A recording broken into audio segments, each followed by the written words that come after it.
things in trees, in stones, in houses, in erections, is shirk. Even if it is given names other than that. Because seeking blessings from other than Allah through stones and trees and graves and erections on graves, this is shirk, even if people call it other names. The fourth rule, and by this we end this great classical treatise, is what the Shaykh rahimahullah stated: أن مشركي زماننا أغلظ شركا من الأولين، لأن الأولين يشركون في الرخاء ويخلصون في الشدة، ومشركو زماننا شركهم دائما في الرخاء والشدة. والدليل قوله تعالى: فإذا ركبوا في الفلك دعوا الله مخلصين له الدين فلما نجاهم إلى البر إذا هم يشركون. The fourth and last rule is that the mushriks of our times, the polytheists of today, are worse than the polytheists of the early times, early stage of Islam.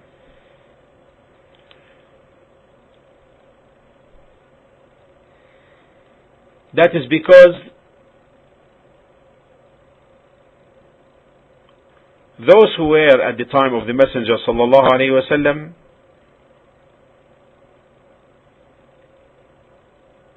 used to commit shirk, ascribe partners to Allah at times of ease.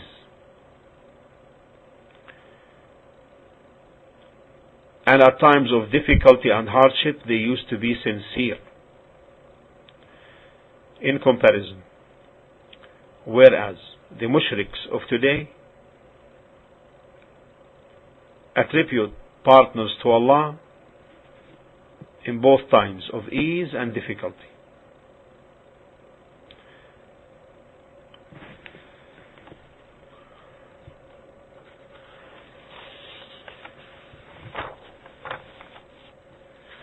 And the reason is clear, because Allah subhanahu wa ta'ala told us about the mushriks at the time of the Prophet alayhi salatu wasalam. At times of difficulty they were sincere. They wouldn't invoke others besides Allah, because they knew that they will not avail them from hardship and difficulty, and none will do that to them except Allah. As Allah subhanahu wa ta'ala stated in Surah Al-Isra. Or let us take the verse which the author himself rahimahullah cited in Surah Al-Ankabut 29:65.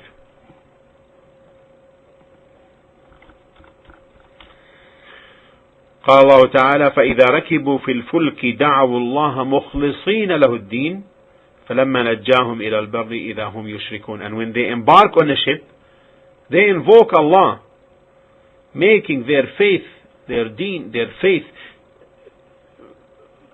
pure for Him only.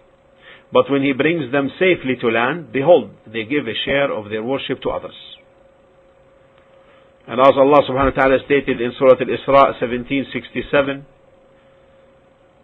وَإِذَا مَسَّكُمُ الضُّرُّ فِي الْبَحْرِ ضَلَّ مَنْ تَدْعُونَ إِلَّا إِيَّاهُ فَلَمَّا نَجَّاكُمْ إِلَى الْبَرِّ أَعْرَضْتُمْ وَكَانَ الْإِنسَانُ كَفُورًا.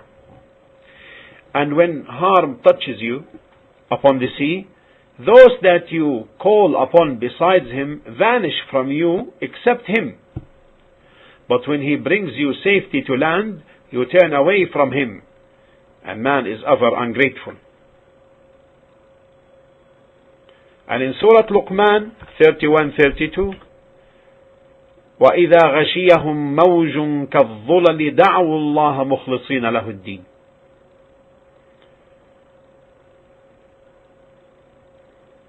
And when a wave covers them like shades,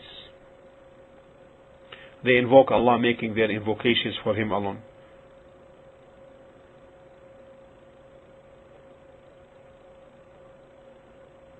But فَلَمَّا نَجَّاهُمْ إِلَى الْبَرِّ إِذَا هُمْ يُشْرِكُونَ. But when Allah subhanahu wa ta'ala brought them safely to land, they committed shirk. This was the case of the mushriks at the time of the Prophet alayhi salatu wasalam.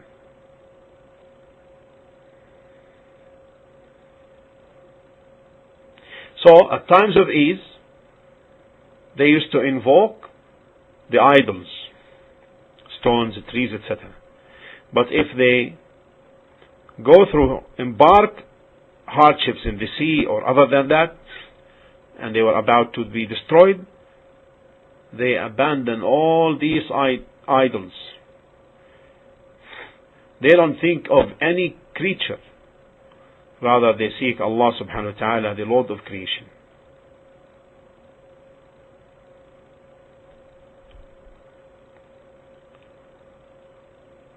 However, the mushriks of today,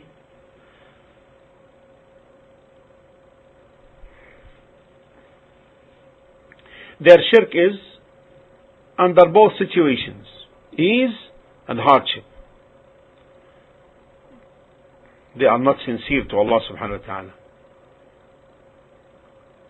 Not even in the hardship situations. The more hardship faces them, the more their shirk intensifies. And their call intensifies for the Hassan, Hussein, Ali, Ya Jilani, Rifa'i, Badawi. All of this is known. And they seek victory, and they expect victory from Allah.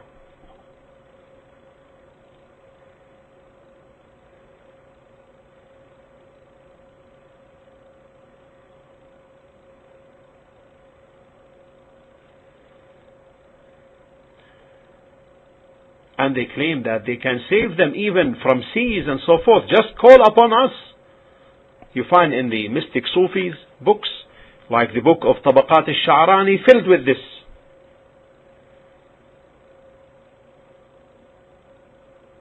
They save them from hardships. They save them. Just call upon them. They teach them.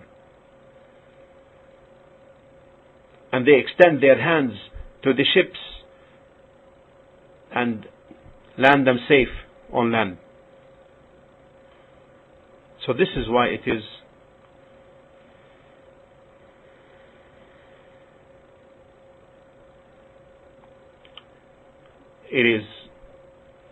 even worse. And another point which the Shaykh rahimahullah mentioned in his other book, which is called Kashfu Shubuhat, disclosing the Shubuhat, the unclear matters or misconceptions, that the early ones of the mushriks, they used to worship some righteous, like from the angels and the prophets and saints. Now in our time, and those in these times, they worship the worst of people, and they confess to that. So those whom they call axes, Al-Aqtab, the mystic, the Sufi axes of the universe, Al-Ghawth, they don't even pray. They don't fast. And they commit haram.